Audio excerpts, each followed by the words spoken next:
اسے اندازہ تھا کہ امریکہ کو کے دانت کھٹے کرنے کے لیے اس کو بہت زیادہ تیاری کرنی پڑے گی. پچھلے 20 سال کے دوران ایران نے اس کی بہت تیاری کی, اور خصوصاً پچھلے 1 سال میں جب اسرائیل نے ایران پر حملہ کیا اور ایک طرح سے اس کے سارے سسٹمز کو جیم کر دیا اور اس کو بری طرح اس کو چوٹ پہنچائی, تو اس کو اندازہ یہ ہوا کہ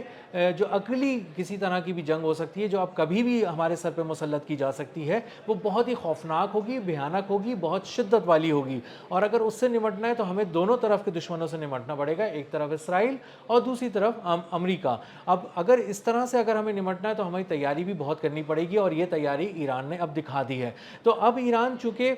ٹرانزٹ فی وصول کرنا شروع ہو گیا ہے, تو اب اس سے اگر پوچھا جاتا ہے تو اس کے حکام کہتے ہیں کہ مصر بھی تو یہ ٹرانزٹ فی لے رہا تھا, 2 لاکھ سے لے کر 10 لاکھ ڈالر تک مختلف ممالک جو ہیں وہ اپنے قریب سے گزرنے والے پانیوں سے ٹرانزٹ فی لیتے ہیں کمرشل ویسلز سے, اور یہ ان کے ریونیو کا ایک بہت بڑا حصہ ہے. ایجپٹ اس میں شامل ہے, امریکہ اس میں شامل ہے, کینیڈا اس میں شامل ہے, اور اسی طرح ترکیہ بھی اس میں شامل ہے, جو ان ممالک میں جو ٹرانزٹ فی لیتے ہیں. اور ایران نے بہت زیادہ سینکشنز اپنے اوپر برداشت کی, اتنے سال اس نے تکلیفیں اٹھائیں, اتنی سال اس نے پابندیاں برقرار اس پہ رکھوائی گئیں, اس کے ایکسپورٹس کو روکا گیا, وہ پوری دنیا میں ایک طرح سے سفارتی طور پر تنہا ہو گیا, کوئی اس سے دوستی نہیں کرتا تھا, کوئی اس سے بات نہیں کرتا تھا. تو اس صورتحال میں ایران نے اس کے باوجود کہ وہ انتہائی مشکل معاشی دور سے گزر رہا تھا, تکلیفوں سے گزر رہا تھا, ایران نے کبھی یہ کوشش نہیں کی کہ وہ آبنائے ہرمز سے گزرنے والے جہازوں سے کوئی ٹرانزٹ فی لے. لیکن اب یہ ہوا ہے کہ اب ایران جو ہے وہ ٹرانزٹ فی لے رہا ہے, باقاعدہ اپنے حق کے طور پہ لے رہا ہے, چائنیز یوان میں اس کو ٹریڈ کرا رہا ہے, پیٹرو ڈالر کا اس نے گلا گھونٹ دیا ہے. اور اب اندازہ یہ ہو رہا ہے کہ بہت سے ابھی تو ایک جہاز سامنے آیا ہے ابھی